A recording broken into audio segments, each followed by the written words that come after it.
పరలోకపు తండ్రి, మీ ప్రియ కుమారుడైన యేసుక్రీస్తుని మా కొరకు ఈ లోకములకు పంపించిన దేవానికి స్తోత్రాలు.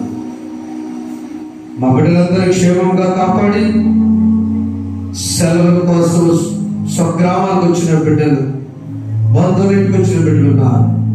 మా బిడ్డలు అనేక స్థలాలకు వెళ్ళి ఉన్నారు. దర ప్రాంతంలో దేశంలో ఉన్నారు.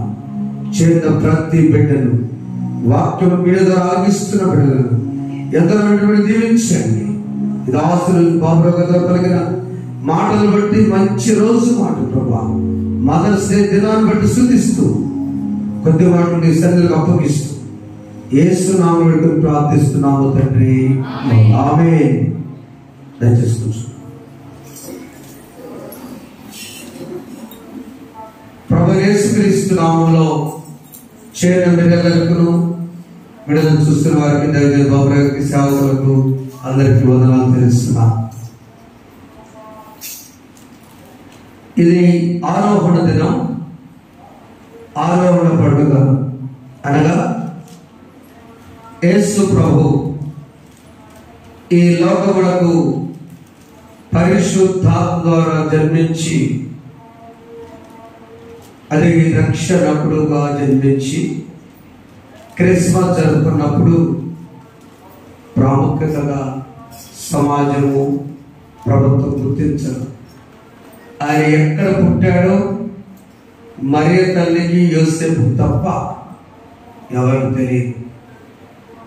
ఎక్కడ పెంచారో గొర్రెల కాపరులు మొదటిగా వారు చూశారు. కానీ జ్ఞానులు చూసే సమయానికి ఎవరి ఇంటి దగ్గర ఉన్నారో కూడా తెలియక దేవుని దూత లేదా నక్షత్ర సహాయంతో వారు వెళ్ళి చాలా కాలానికి సుమారు బాలుడుగా, పశువుల తట్టులో పెట్టి కాదు, బాలుడుగా ఉన్న సమయానికి జ్ఞాని వెళ్ళి చూశాడు. అప్పుడు మేము ప్రభుత్వం గుర్తించాల. ఆయన పెద్దవాడే 30 సంవత్సరములు. తన తండ్రి అయిన యోసేపు 18వ సంవత్సరంలో ఆయన మరణించాడు. మరియా యోసేపును పుట్టిన సంతానంలో పత్రిక రాసిన యాకోబు, యూదాలు ఉన్నారు. వారిని సాకుతూ జ్యేష్ఠుడిగా ఇంటికి బాధ్యత కలిగినటువంటి వారిగా యేసు ప్రభు 30 సంవత్సరాలు ఉన్నప్పుడు సమాజం గుర్తించలా. ఆయన పరిచర్య 30వ సంవత్సరం ప్రారంభించబడి 3.5 సంవత్సరములు పరిచర్య జరిగించినప్పుడు ఈయనెవరో రాజరిక సమస్య, ఇది మతపరమైన సమస్య, ఈ విధంగా ఆయన చేస్తూ ఉన్నాడని యేసు ప్రభుని కొట్టి, కొడాలతో కొట్టి సిలువ వేసి అసహ్యమైన శిక్ష, అంటే పెద్ద క్రిమినల్స్ వేసే శిక్ష, సిలువ శిక్ష వేసినప్పుడు సమాజము నేరస్తులుగా చూసినప్పుడు ప్రభుత్వం అర్థం కాల. ఆయన 3 దినాలు తిరిగి లేచిన తర్వాత what is the importance of ascending day నేను చెప్తున్నా. ఈ ఆరోహణ దినం యొక్క ప్రాధాన్యత చెబుతున్నాను. ఆయన జన్మించారు, ఆయన ఎదిగారు, పరిచయం జరిగించారు, సిలువ వేయబడ్డారు. ఆ సిలువ వేసినప్పుడు మాత్రం భయపడ్డారు. భూకంపం రావటం, సూర్యుడు అస్తమించడం, ఇవన్నీ జరిగినాయి. ఆయన తిరిగి లేచిన తరువాత గొప్ప దేవుడిని అనేక మంది చూడటానికి అవకాశం లేదు. కొద్దిమంది చూశారు. కానీ 40 దినములు భూలోకములో 40 దినములు సంచరించారు. 40 దినములు సంచరించిన తరువాత ఆయన తిరిగి అందరూ చూస్తుండగా ఆరోహణమై చెప్పబడుతున్నాం. దేవుని స్తోత్రం, హల్లెలూయా. జయ జయ యేసు, జయ యేసు, జయ జయ యేసు, జయ క్రీస్తు, జయ జయ రాజా, జయ రాజా, జయ జయ స్తోత్రం, జయ స్తోత్రం, జయ జయ యేసు, జయ యేసు,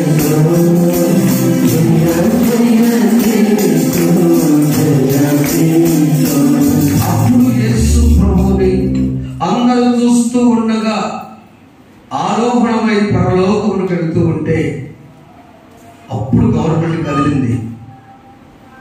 అప్పుడు ప్రభుత్వం ఆలోచించింది, హూ ఈస్ దిస్ జీసస్? ఇప్పుడు ఆయన చరిత్ర బయటికి తీయండి. ఆయన అందరూ చూస్తూ ఉండగా ఆరోహణమయ్యాడు. మనము సిలువ వేసాము, మనం ముద్ర వేసాము. అలాంటి యేసు ఎవరైనా అనే చరిత్ర తీస్తే అప్పటికి 33 సంవత్సరాల క్రితం ఒక చోట జన్మించాడని అదంతా తీసుకుని వచ్చి క్యాలెండర్, మనం చూసే క్యాలెండర్ పుట్టినరోజు రోజు ఆ క్యాలెండర్ డిక్లేర్ చేద్దాం. నేటి నుంచి యేసు జన్మించిన దగ్గర నుంచి క్రీస్తు పూర్వం 4 ఆయన పుట్టారు. క్రీస్తు శకం 30వ తేదీ ఏప్రిల్ 12న రికార్డెడ్గా సిలువ వేశారు. ఆ యేసుకి బేస్ ఆరోహణ దినమే. అందుకు ఈ రోజున ఆరోహణపు పండుగ రోజు. ప్రభువు చూస్తూ ఉండగా పరలోకముకి ఎక్కిన రోజు. ఆ రోజును బట్టి దేవుని వందనాలు చెల్లిస్తూ వాక్య భాగంలో ఏమి చేద్దాం ఈ రోజునని మనము ధ్యానం చేద్దాం. యోహాను సువార్త అంటే క్యాలెండర్ స్టార్ట్ చేసింది. ఇప్పుడు చెప్పండి, క్రీస్తు పూర్వము క్రీస్తు శకం అనే మాట యేసు ప్రభు వారం బట్టి వచ్చింది. Jesus is historical god. యేసు చరిత్ర కలిగిన దేవుడు. దానికి నిర్ధారణే ఆరోహణమైన రోజు. అవునా? క్రీస్తు పూర్వం క్రీస్తు శకం కనుక జీసస్ ఈజ్ హిస్టారికల్, చరిత్ర కలిగి మన కొరకు ఆ పరలోకం ఎక్కిన దేవుని ఆరోహణమైన పండుగ రోజు మీకు తెలియజేస్తున్నాం. 7వ అధ్యాయము యోహాను సువార్త 37వ వచనంలో చదివినట్లయితే, ఆ పండుగలో మహాదినమైన అంత్యదినమున యేసు నిలిచి ఎవడైనను తప్పికొని ఎడల నా యొద్దకు వచ్చి తప్పి తీర్చుకొనవలెను. చాలు. ఏమిటి దప్పిక అంటే, మొదటిగా దప్పిక యేసు ప్రభు ఒక పండుగ రోజున అందరు చూస్తున్న ఒక పండుగ ఉంది. యూదులకు 7 పండుగలు ఉంటాయి. 7 పండుగలు ఖచ్చితంగా చేయాలి. వాటిల్లో 3 పండుగలు పెద్ద పండుగలు. ప్రాముఖ్యమైన పండుగ పస్కా పండుగ, నిర్గమకాండ పండుగ చెప్పి అక్కర్లేదు. 2వ పండుగ పెంతెకొస్తు పండుగ. పెంటగల్ అంటే 50. ఆ 50 దినాన పెంతెకొస్తు పండుగ చేస్తారు. 6 రోజులు 6 దినములు మాత్రమే పనిచేయాలి. సృష్టి 6 దినములు జరిగింది, 7వ రోజున విశ్రాంతి. భూమికి విశ్రాంతి ఎప్పుడంటే దేవుడు చెప్పిన మాట, 6 సంవత్సరాలు పంట వేయాలి. మన మాట క్లియర్ ఉందా? అది క్లియర్ అడ్వాన్స్. 7వ సంవత్సరం పంట వేయకూడదు. మరి డౌట్ వస్తుంది, 6 రోజులు పంట వేస్తే 7వ రోజు పంట ఎట్లయ్యా అని అడిగారు దేవుని.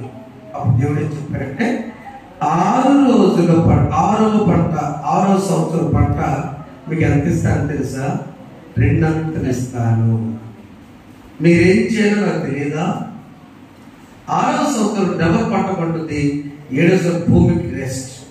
అలా 7 ఏళ్ళు 49 సంవత్సరాలు అయిన తర్వాత 50వ సంవత్సరాన్ని జూబ్లీ అంటారు, శ్రావ సంవత్సరం.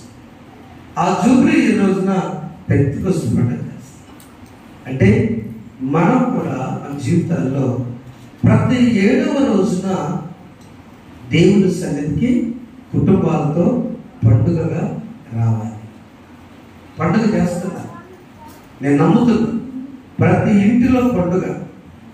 ఈ మూలం వెళ్ళాలి, తెల్లారుజామున పెరుదులు పొలం వెళ్ళాలి, మధ్యలో వెళ్ళాలి, బ్రిడ్జి కడక వెళ్ళాలి. పట్టి పండుగ చేస్తున్నాను, అంతేనా? ఆదివారం ఖచ్చితంగా నాన్ వెజిటేరియన్ చేస్తున్నాం. అది లేకపోతే ఆదివారం లాగా ఉండదు. కన్నా టౌన్లో అయితే అసలు ఒప్పుకోరు. మరి దేవుని సన్నిధికి ఇక్కడ చెప్తున్నాడు దేవుడు. ఈరోజు ఈ పండుగ ఏంటంటే పర్ణశాలల పండుగ. పర్ణశాలల పండుగ 7 రోజులు చేస్తారు.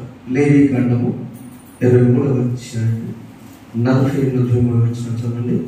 అక్కడ ఎన్ని దినాలు? లేవీకాండము 23వ అధ్యాయం చదువురా.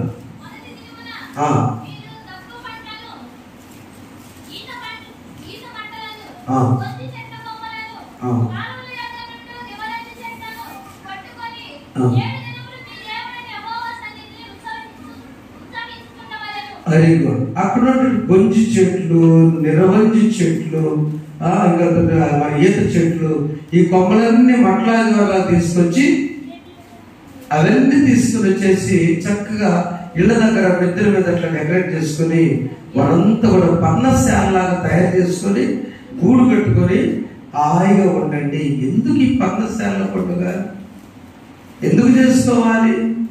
7 రోజుల పండుగ. మనం చేసే శ్రీరామ దసరాలన్నీ బైబులే కదా, ఎన్నో రోజులు చేస్తారు, నవరాత్రులు చేస్తారు బైబుల్. 7 రోజుల పండుగ ఎప్పుడైతే 8 రోజుల పండుగ ఏం చేస్తారంటే, ఇదిగో నేను ఐగుప్తు దేశం నుంచి, అక్కడ బానిస దేశం నుంచి పర్ణశాలలాగా, అంటే పర్ణశాల దేని సాదృశ్యం అంటే సంతోషానికి సాదృశ్యం. వన భోజనాలు ఎందుకు పెట్టుకుంటారు తెలుసా? వన భోజనాలు విన్నారమ్మా? బంధువులంతా కలిసి ఒక ఇంటి పేరు కలిసి అందరూ కలిసి అక్కడికి వెళ్ళి చెట్ల దగ్గర సంతోషంగా హాయిగా భోజనం చేసి వద్దాం, క్రైస్తవులు అయితే ప్రార్థన చేసుకుందామని వెళ్తారు. వన భోజనం ఇక్కడే. అది పర్ణశాల పండుగ. ఆ పర్ణశాల పండుగలో ఆనందించాల్సిందంటే యాజకుడు ఏం చేస్తాడంటే బంగారపు కుండ తయారు చేసి, అప్పట్లో బంగారంతో కుండ ఉండేది. ఈ జనమంతా వచ్చినప్పుడు బలిపీఠం దగ్గరకు వస్తారు. అవన్నీ తీసుకొని ఆ బలిపీఠం దగ్గరకు వచ్చినప్పుడు యాజకుడు 3 కర్రల మీద ఈ బంగారు కుండను పట్టుకొని శిలోయములు కొనేటి దగ్గరికి వెళ్తాడు. ఈ పండుగ అక్కడికి వెళ్ళి, దేవా యెహోవా నీవు నా తండ్రి, అందరూ కూడా రక్షణవాదులు, ఈ నీరు ఈ కుండలో పవిత్రమైన జలం కావాలి. అది శిలో యెషయా గ్రంథం 2వ అధ్యాయము 3వ వచనం చదివితే మీకు అర్థమవుతుంది. అక్కడ ఏమిచ్చే యెషయా గ్రంథం 2వ అధ్యాయం చదివిన ఒకసారి 3వ వచనంలో ఆనందపడి రక్షణాధారమైన బావులలో నుండి అంతే. చాలా యాజకుడు ఏం చేస్తే బంగారపు కుండను తీసుకురండి, అయ్యా ఈ బంగారపు కుండలో పోసే నీళ్లు రక్షణ ఆధారం. నా ప్రియమైన దేవుని బిడ్డలారా, ఈ పండుగ రోజున మొదటిగా మనము దప్పికొని ఎడల నా యొద్దకు రండి. యేసు ప్రభు ఇచ్చేటువంటి ఆహ్వానం. ఏ దప్పికకు ఉన్నామో ఆ దప్పిక పోవాలంటే మొదటిగా ఆ మట్టలు తీసుకుని ఈ పండుగ చేసుకుని, పర్ణశాల పండుగ చేసుకుని, మీరందరూ కోలాహలంగా మట్లాహారం చేసుకున్నట్టుగా అవి తీసుకుని మట్టలు తీసుకుని రండి. మట్టలు ఎవరు పట్టుకుంటారండి? చిన్నపిల్లలే కదా. చిన్నపిల్లలందరూ కలిసి దేవాలయంలో కూర్చుంటే వాళ్ళు గొడవ చేసుకున్నా కూడా ఎలా ఉంటుంది? చాలా చక్కగా ఆనందంగా మట్టలు తీసుకుని రండి. దప్పికొన్నాం. ఏ దప్పికొన్నాము చూద్దామా? ఇద్దరు చదువుతున్న పాత నిబంధన పాఠ్య భాగము 42వ కీర్తన మొదటి వచనం చదివినట్లయితే, దుప్పి నీటి వాగుల కొరకు ఆశపడినట్లుగా దేవా నీ కొరకు నా ప్రాణము తృష్ణపరుచున్నది. చాలా దుప్పి నీటి వాగుకై ఆశపడునట్లుగా దేవానాదు ప్రాణము ఆశపడుచున్నది. ఆశయము దుర్గమును కోటయును దేవా నీవే. ఆశయము దుర్గమును కోటయును దేవా నీవే. దేవ నాను ప్రాణము దుష్ట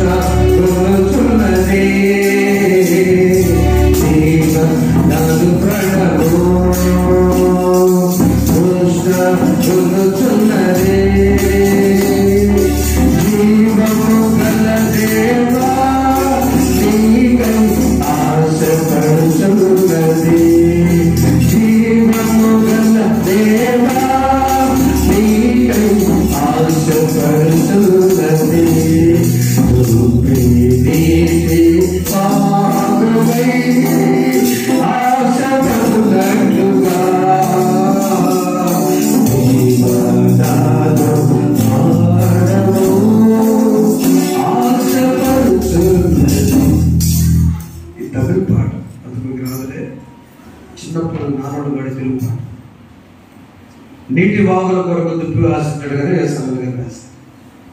టోటల్గా దప్పిక వారా నా ఎద్దుకు రండి. ఏ దప్పిక? మొదటిది ప్రాముఖ్యమైన దప్పిక మానసిక దప్పిక, ద మెంటల్ థర్స్ట్. జాగ్రత్తగా వైపుండి పెద్దవాళ్ళగా చిన్నపిల్లలు కూడా. ఎందుకు ఈ కీర్తన రాసినారంటే సంగీత బృందం ఆనాడు దేవాలయంలో కోలాహలైన వాళ్ళందరూ పాటలు పాడి బ్యాండ్ వాయించారు. వాళ్ళ కొడుకులు రాస్తారు ఈ యొక్క మాట. కోలా కుమారులు ఈ పాట రాశారు. ఎందుకు రాశారంటే ఐగుప్తు దేశం నుంచి బానిస జీవితం నుంచి మంచి జీవితం వచ్చినప్పుడు పాటలన్నీ జ్ఞాపకం చేసుకుందాం, ఆశ కలిగి ఉందాం అని పోలుస్తూ దుప్పుతో వచ్చారు. దుప్పు ఎవరు చూసారా? జింక మొదలు దుప్పు పోతారు, రెండు లేడీ దుప్పింటారు. దానికి జబ్బు వచ్చింది. ఏం జబ్బు ఉందంటే చెమట పట్టింది బాగా. ఆ జింకకి 5 గంటలకు ఒకసారి భయంగా స్మెల్ వస్తుంది.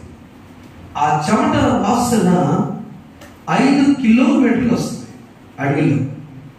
5 కిలోమీటర్ల వాసన పోవటానికి అదేం చేస్తాయంటే ఎక్కడ కాలం ఉందా, ఎక్కడ నీళ్ళు ఉన్నాయా కడుక్కుందామని ఎదురు చూస్తూ ఉంటుంది. లేకపోతే ఏమని చెప్పండి, ఏమొచ్చిందా? పులి వచ్చింది. మరి గుర్తుపెట్టు. చిరుతపులికి ఈ వాసన బట్టి ఏదైనా నాకు మంచి మాంసం ఈరోజు దొరికింది అని పులితి హాయిగా ఉంటుంది. ఒక ప్రకారం పులి సంతోషంగా ఉంటుంది, దుప్పామో ప్రాణం పోయేటట్టు భయపడుతుంది. అంటే అర్థం చేసుకోండి, ఒకరికి ఆనందం, మరొకరికి వేదన. ఎప్పుడైతే నీళ్లు కనపడ్డాయో ఆ ప్రపంచంలో దూకి హాయిగా గవ వాడుకొని మళ్ళా వస్తుంది. నా ప్రాణం శాంతించుకున్నా. భక్తులు దేవుని నమ్మిన విశ్వాసి ఎలా ఉండాలి తెలుసా? దేవా నీ కొరకు నా ప్రాణము ఆశపడాలి. ఎలా? దుప్పి ఎట్లా ఎప్పుడు నీళ్లు దొరుకుతున్నట్లుగా వాక్యము కోసము ఆశపడాలి. ఇది మానసికమైన దప్పిక. పాపము మనలో ఉన్నప్పుడు దుర్వాసన వస్తుంది. ఆ పాపం పోవటానికి రాజు అయిన దావీదు ఒక మాట అన్నాడు. ఎవరైనా తెలుసా? దేవా 51వ కీర్తనలో నా యందు శుద్ధ హృదయము కలుగు చేయము, నా అంతరమును స్థిరమైన మనస్సు పుట్టి. నా ముందు 2వ వచనం బాగా చదివాడు. నా దోషము పోగొట్టు నన్ను బావుగా కడుగుము, నా పాపము నన్ను పవిత్రపరచుము. నీటి వాగులో జింక అయితే ఒకసారి కడుక్కుంటే మళ్ళీ 5 గంటలే మళ్ళీ వాసన వచ్చింది. కానీ దేవుడు తన చేతితో పాపమును నన్ను హిస్సోపుతో నన్ను కడుగయ్యా, హిమము కంటే తెల్లగా మార్చయ్యా. ఆ హిస్సోపుతో కడిగితే మళ్ళీ రాదు. నా బిడ్డలారా, దేవుని బిడ్డలారా, మానసికంగా ఎక్కువ బాధలు మనం పడతాం. బాబురావు చెప్పండి, మీరు చిన్నప్పుడు ఈ ఎంఆర్ఐ స్కానింగ్ మిషన్లో పెడతారు, లోపలికి తలకాయ పెట్టి లోపలికి వెళ్తుంది కదా, మరి ఉందా అప్పుడు? మనం చిన్నప్పుడు మీరు 2వ తరగతి అప్పుడు ఉందా? అబ్రాహ్మణ్ మీరు చూసారా?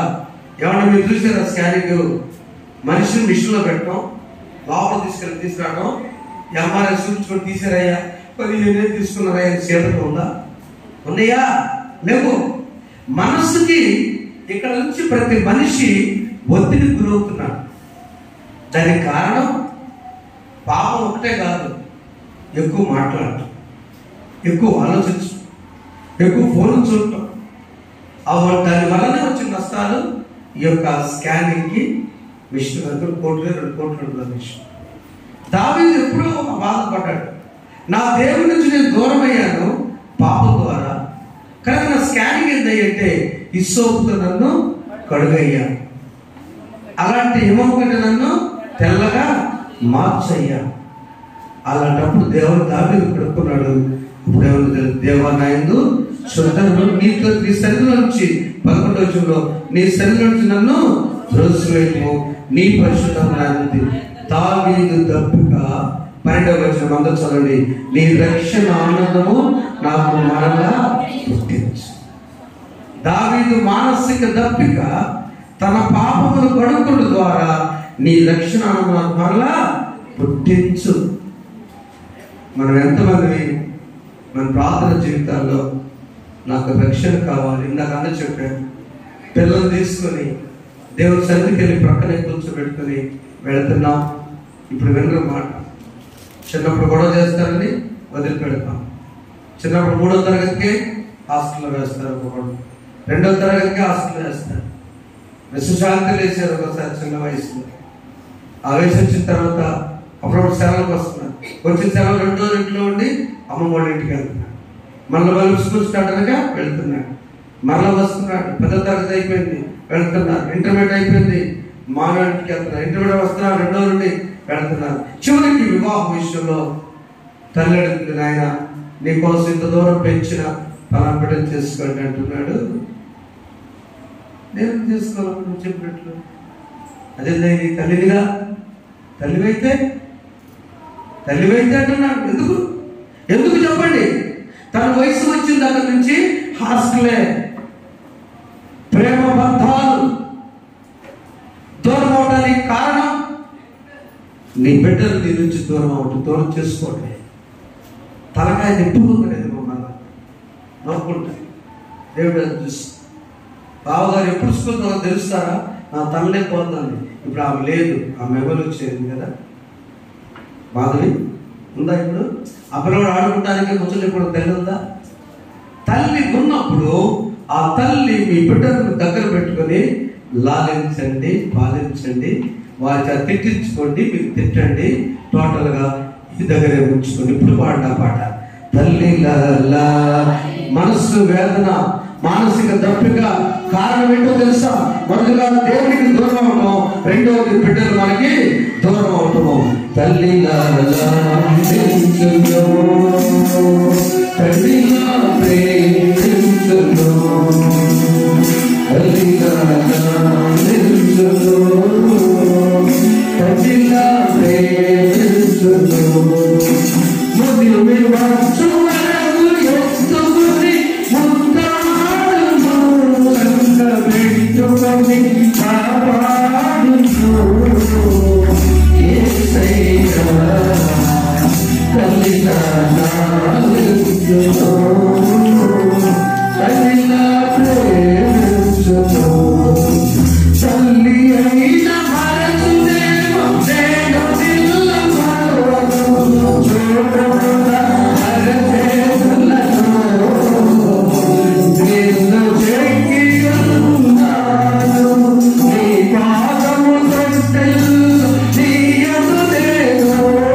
యేసు ప్రభు దగ్గర రక్షణ పొందేటప్పుడు దానికి బావుల్లో నీళ్లు చేతులని కడుక్కోవాలి, యేసు రక్తంలో కడుక్కోవాలి.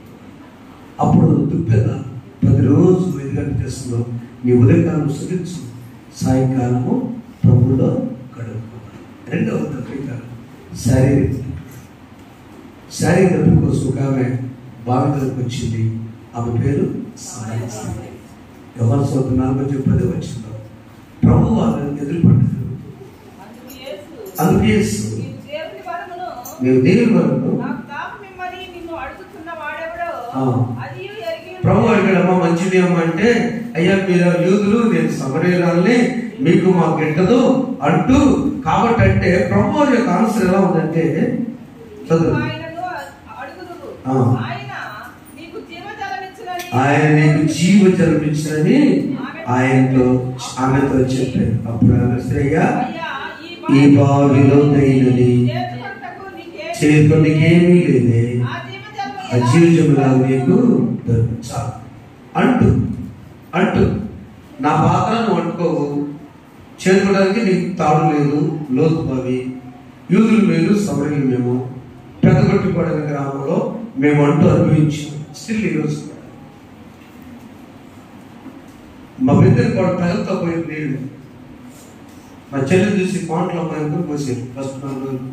తర్వాత కొత్త పాస్టర్ వచ్చాడంట, పాస్టర్ మా పోయిందంటే బండ మీద పెట్టుకుని చెల్లెళ్ళు పెట్టకూడదమ్మా, దూరం పెట్టాను అంటూ ఎప్పటికి ఈరోజు అలా సమయంలో యూదులకు అంటుంది, నా పాత్రను అంటుకోకదయ్యా, నువ్వు ఎలా కోరుకుంటావు నీళ్ళు అంటుంది.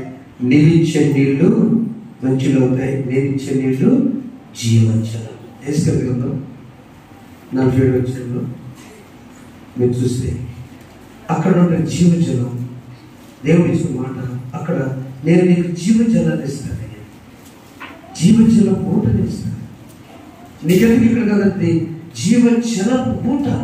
దేవుడు మనందరికీ ఎప్పుడు తెలుసా, యేసు ప్రభువుని మాటలు నమ్మినప్పుడు.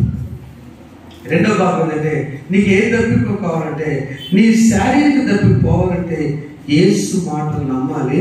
నేను చూచానని చెప్పి, నేను మెస్సయ్యని చూచానని ఆమె నమ్మింది సమరస్త్రీ. ఎలా? నువ్వు వెళ్ళమ్మా, నువ్వు ఇంటికి వెళ్ళిపో, ఈ కుండలు పెట్టంటే భర్తలు ఉన్నారా, నాకు అసలు ఎవరు లేదయ్యా, వెళ్ళమ్మా తల్లి, నీకు 5 భర్తలు. వామో, నీకు లిస్ట్ ఎలా తెలుసు, నా హృదయ స్కానింగ్ నీకు ఎలా తెలుసు అంటే, వెళ్ళగానే ఆ కొండ విడిచిపెట్టింది తన జీవితంలో నూతనత్వం. హృదయ స్తోత్రం. ఇందాక యాజకుడు బంగారు కొండను తీసుకుని వెళ్ళి పర్ణశాల పండుగలో సులువైన కోడి దగ్గర నీళ్ళు తెచ్చాడు కదా, ఆ కొండ అవసరం ఉన్నది. ఈ కొండను విడిచిపెట్టాలి, పగలగొట్టాలి. సమరయ స్త్రీ శారీరకంగా తన జీవితాన్ని సరిచేసుకున్న కారణం ఆ పాపం జీవితానికి స్వస్తి, పరిశుద్ధ జీవితానికి పునాది, నాంది. ప్రేమ పెట్టారా, ఎన్నో వాక్యాలు వింటున్నాం మనము. దప్పికొన్న వాళ్ళ నా ఎద్దుకు రండి, ఏ దప్పు కలుగున్నాము, యేసయ్యందు విశ్వసిద్దాం. మొదట దుప్పు నీళ్ళు కడుగున్నట్టు మనం కడుక్కుందాం, అవునా? కడుక్కుంటే రక్షణే. 2, ఆయన మాటలు నమ్ముదాం. ఆలస్యమైనా భయపడుతున్నావా, ఆయన మాటల్లో నమ్మకుంది. అన్నాకు చెప్పాడు దేవుడు, ఇవ్వలేదా పిల్లల్ని? అబ్రాహాము చెప్పాడు, బిడ్డలు ఇవ్వలేదా? 12 సంవత్సరాలు రోగంతో ఉంటే, వస్త్రం చెంగు కొట్టుకుంటే స్వస్థత జరగలేదా? ఆయన మాటల్లో నమ్మకం, ఆయన మాటలో శక్తి ఉంది. శారీరక దప్పిక మనం కలిగి, చివరిగా మనది ఆత్మీయ దప్పిక. ఎఫెసీ పత్రిక 1వ అధ్యాయము పౌలు గారు ఎఫెసీ సంఘానికి రాస్తూ ఒక మాట చెబుతున్నారు. అక్కడ 2 సంవత్సరాలు అపొస్తలుడైన పౌలు ఈ సంఘం కట్టడానికి చాలా కష్టపడ్డాడు. ఆయన ఎఫెసీలో ఉన్నారు. 2 సంవత్సరాలు సంఘం కట్టిన తర్వాత ఈ సంఘం దేవుని కృపచేత కట్టబడిన సంఘం అని వారందరూ కూడా ఆ 13వ వచనంలో, మీరు సత్యవాక్యమును అనగా మీ రక్షణ సువార్త విని క్రీస్తును విశ్వాసం నుంచి వాగ్దానం ఆత్మ చేత గుర్తించబడింది కనుకమా మీరందరూ ఆత్మల దాహం నాకుంది కాబట్టి, ఈ ఆత్మల దాహం ఈ తీర్చబడాలంటే మీరు మిమ్మల్ని నేను జ్ఞాపకం చేసుకుంటా. 19వ వచనం బి పార్ట్లో, నేను నా ప్రార్థన ఎందు మిమ్మల్ని గురించి విజ్ఞాపన చేయించున్నాను. పౌలు గారు చాలా కష్టంగా అక్కడ కట్టారు సంఘం. ఆ సంఘం కట్టినప్పుడు ఎన్నో బాధలతో సంఘం కట్టారు. ఆయన కట్టబడిన మీలో ఐక్యత ఉండాలి, మీలో విశ్వాసం ఉండాలి, మీలో ఆత్మీయత ఉండాలి, నిరీక్ష ఉండాలి, అవేం తప్పిపోకుండా అని ఎఫెసీ సంఘం గురించి బ్రతిమలాడుతున్నాడు. ప్రార్థన చేస్తానని గురించి ఆ ఉత్తరం రాస్తూ చెప్తూ ఉన్నాడు, అయ్యో ఇప్పుడే కాదు రాబో దినమునందు కూడా నేను మీ గురించి ప్రార్థన చేస్తాను. చెప్పండి అమ్మా, పౌలు గారికి ఏ దాహం ఉంది? ఆత్మ దాహం. మరి మనకుందా? పిల్లల గురించి అన్నయ్య కేర్లో చదివిస్తున్నాను మా అమ్మాయి, థ్యాంక్ యూ. నిజం, ఆ దాహమును బట్టి వాళ్ళకి మంచి విద్య ఇస్తాం. ఆ పిల్లలు ఉన్నత స్థాయి ఉండాలనే చాలా సంతోషం. అదే సమయంలో ఆ బిడ్డలు రక్షణలో ఉండాలి. అందరూ చెప్తున్నారు చెల్లెలు. అదే సమయంలో నా బిడ్డలు ప్రభావ నీ బిడ్డలు ఉంటే చాలా ఫెయిల్ అవుతున్నారు. ఏమైతే ఫెయిల్ అయితే మరోసారి పాస్ అవుతుంది. ఒకసారి నష్టపోయాం, ఏమైంది మొదలు. కానీ దేవుడి నుంచి దూరం కాదు. దేవుడి నుంచి దూరం అయితే నీ మనసు ఆ వేల దగ్గర ఉంటుంది. మనసు తప్పిక ప్రభు దగ్గర వస్తే పోతుంది, శారీరక తప్పిక ప్రభు మాటలంటే పోతుంది, ఆధ్యాత్మిక తప్పిక ప్రభు పనిచేస్తే పోతుంది. తమ్ముడు దేవుడు మీకేం పేరు, మీకేం పేరు రోజున ఆత్మీయ దాహం. నా స్వరం నారగొడవలకు చేరుగా ఉంటుంది, నా స్వరం వదిలిగా వెళ్తే వాళ్ళు సంతోషిస్తారు. ఆత్మల దాహం మన కుటుంబం గురించి మనతో కూడా ఆత్మల దాహం కలిగినప్పుడు దేవుడు గొప్పగా జరిగిస్తారు. ఒక్క మాట చెప్పి ముగిస్తారా? విశ్వాసం ఉందనంట, విశ్వాసం అందరికి ఒకే ఒక ఆశ ఉందంట. ఆ ఆశ ఏంటంటే అవి చూడండి, చదవకలేదు కానీ యోధాపత్రిక 3వ వచనంలో ఉంటుంది. ఆ ఆశ ఏంటంటే రక్షణ ఆశ.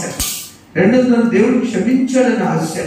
మూడవది ఏంటంటే ఒకే తండ్రి, గలతీ 3:26 ఉంది. నాలుగోది యోహాను సువార్త 10:16 ఒకే మంద, చివరికి 1 పేతురు 2:5 ఒకే మందిరముగా కట్టబడుచున్నాం. అంతా ఒకటే, ఒకే మంద. మనందరం గొర్రెలు. కాపరి యేసు ప్రభు. ఏదో ఈ లోకంలో ఆడినామినేషన్ అని చెప్పుకుంటాం కానీ అంతేకమ్మా, ఒకే మంద. నా మందలోనే వెళ్తుంటే నేను మంచి గొర్రెల కాపరిని. ఆ కాపరి ఇలా మంచి గొర్రెలు ఉంటే నేను నిన్ను మర్చిపోను. ఒక్క మాట ఉంది బైబిల్లో, నేను ఎవరో తీసుకోండి, 45వ కీర్తన 1వ వచనము, ఒక దివ్యమైన సంగతి నా హృదయము ముఖ్యమే. ఏమిటో దివ్యమైన సంగతి? ఈరోజు తప్పుకున్న వారా నా ఎద్దకు రండి, జీవజాలను మీకు ఇస్తాను. ఇప్పుడు మనం మన పరిస్థితి చేస్తాం. ప్రభు దగ్గరికి అవకాశం ఉన్నప్పుడల్లా వద్దాము, లేదా ప్రతిరోజు వద్దాము. అన్ని బాగుంటే వద్దాం, అన్ని బాగోపోతే వద్దాం. హాస్పిటల్ చూపించుకుంటే ప్రార్థన ఏమన్నాము, అయ్యా నేను దేవుడి దగ్గర అందరూ బాగున్నాం, పిల్లలందరూ వచ్చారు, మేము సంతోషంగా ఉన్నాం, పాస్టర్ గారిని ప్రార్థన అని అంటారా? చాలా తక్కువ మంది అంటారు. అవునమ్మా, మేము అందరం బాగున్నాం, మంచిగా ఉన్నాం, నేను పొలం వండుకున్నాం, పిల్లలు సంతోషంగా ఉన్నారండి, మీరున్న చోట ప్రార్థన చేయండి, దేవుడు ఈ అవకాశం అంటారా? అందరం ఆసుపత్రికి చేసుకెళ్ళారయ్యా, రోడ్డు తీసుకెళ్ళారు, గుడ్డు తీసుకెళ్ళమన్నారు, గుడ్డు తీసుకెళ్ళి హైదరాబాద్ తీసుకెళ్ళమన్నారు, ఇప్పుడు ప్రార్థన చేయ్యా. అది కరెక్టా? దేవుని స్థితించడం కరెక్టా? ఎలా? ఎస్, దేవుని సన్నిధిలో నేను ఆరోగ్యంగా ఉన్నప్పుడే, ఆనందంగా ఉన్నప్పుడే ఆశీర్వదించబడాలి. మీరు ఎప్పుడు నుంచో భయపడుకున్నారు నాకు తెలుసు. ఒక ఆయన అంటున్నాడు, వాళ్ళ సహోదరుడికి 500 కోట్లు ఉన్నాయి, రాజకీయ నాయకుడు ఆయన. అప్పుడు నాతో వచ్చిన ఆయన మామూలు మాస్టర్ గారు, ఆయన అంటున్నాడు, సాక్షి చెప్పగా నేను ఉండలేకపోతున్నాను, నాకు సైకిల్ వేసుకుని వెళ్తాను సార్, మా తమ్ముడు ఫ్లైట్లో కారులో వెళ్తాను, నేను కూడా ఒకటే కూతురు ఢిల్లీలో అమ్మాయినప్పుడు ఫ్లైట్ వెళ్తా, కానీ నా దేవుడిని నేను ఎదిగిన తర్వాత ఒక మాస్టర్ గారు ఉన్నప్పుడు లేదు ఆనందం, నా తల్లి నన్ను దేవుడిలో తీసుకొచ్చింది అన్నాడు. ఎవరు ఆ తల్లి? ఎవరు తెలుసా? నా అమ్మ భార్య. చప్పుడు కొట్టాడు దగ్గర. ఏంటన్నా, నాకు తల్లి చిన్నప్పుడే చనిపోయింది, నా భార్య ఇది కాదు, నీ స్వరం ఉంది, స్వరం ఉంది, మిమ్మల్ని గుర్తుకొచ్చిందా? నీ స్వరం ఉంది, నీ పాటలు పాడగలవు, దేవుడి సన్నిధి ముందు పాట పాడడానికి రండి అని ఆహ్వానించింది. ఆ తర్వాత ఆ ఉద్యోగస్తురాలే కాదు, ఒక్కదే కూతురు.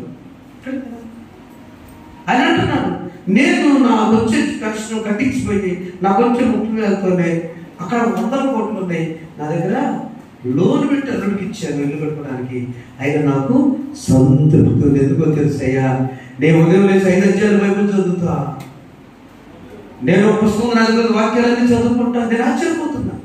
మీ తర్వాత చెప్తాను ఆయన, ఆశ్చర్యపోతున్నా. అవన్నీ చదివితే బయటకు వెళ్ళాలి. వాకింగ్ ముఖ్యమా, బైబిల్ ముఖ్యమా? బైబిల్ చదివితే ముందు పనికి ఆహార పథకం ఎన్ని తెలుస్తున్నారు? ఎందుకు తెలుస్తున్నాము చెప్పండి. ఎన్నిటికి? యేసు ప్రభు ఈ పని పదపోయినాక అదే టైంకి లేవండి, అంత డబ్బులు దేవుడికి పోతున్నాను అడగండి. చెప్పబట్టి ఒకసారి తెలుస్తుంది. అంత డబ్బులు, అంత సమయం ప్రభు కొరకు వెచ్చించండి, బైబిల్ చదవండి, ప్రార్థన చేసుకోండి. నీకు ఎక్కడ చిల్లుందో ఆ ప్రతి చిల్లు పోడ్చబడదుగా. ఆమె అలా నడిపించకు ఆయన చెప్పిన సాక్ష్యము సంతృప్తిగా నేను జీవిస్తున్నాను. కారణము యేసయ్య నాలో ఉన్నాడు, మా ఇంట్లో ఉన్నాడు. ఆ ఫోన్ చేసి నేను ఇంటికి వస్తా అయ్యారంటే, అమ్మా నువ్వు ప్రార్థనకి వెళ్ళు, నేను ఏదో మధ్యలో తమ్ముడు అమ్మ తిని వస్తాను, చపాతి గోపాతి, నువ్వు ప్రార్థనకి వెళ్ళు అన్నాడా? నేను వచ్చినప్పుడు అన్నా, నువ్వు ప్రార్థనకి వెళ్ళు. కారణము సంతృప్తి కుటుంబ జీవనం. ఆ తల్లి కన్న తల్లి ప్రభు అంటే భార్యను తల్లిగా మార్చుకున్న కుటుంబాలు క్రైస్తవ కుటుంబాలు. దేవుడు మిమ్మల్ని దీవించిన దాకా అందులో లేచి పెడదాం. జీవనదిని నా హృదయములో ప్రవహింపచేయుమయ్యా. అందరూ చూడండి. జీవనదిని నా హృదయములో ప్రవహింపచేయుమయ్యా. శరీర క్రియలన్నీ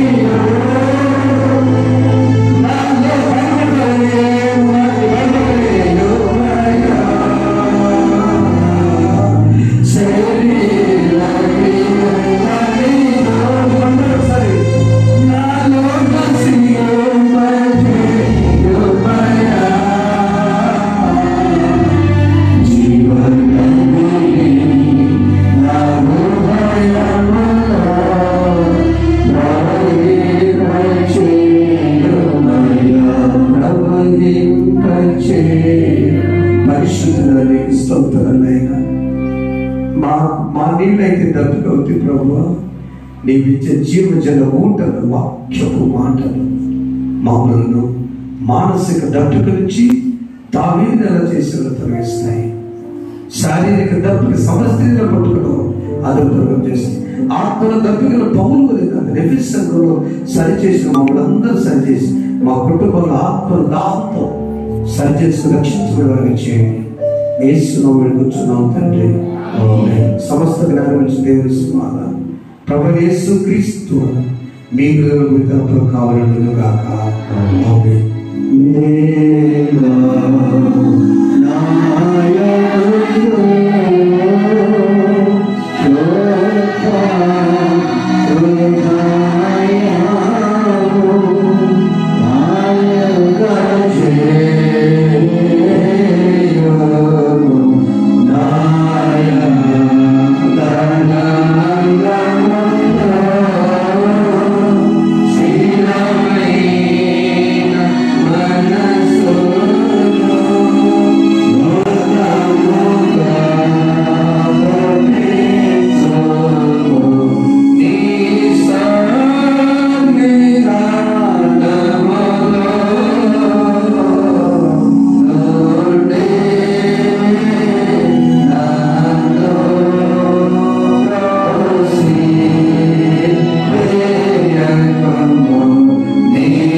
దేవుడి జీవితాల్లో ప్రభు రమ్మంటున్నాడు. తప్పుకున్నాడు రండి, అది ఏం తప్పిగా బాధపడుతున్నావు రండి, ప్రభుత్వం బాగు తెచ్చుకో. రెండు దేవుడికి ప్రభు జీవితాలు చేస్తున్న కృతజ్ఞతలు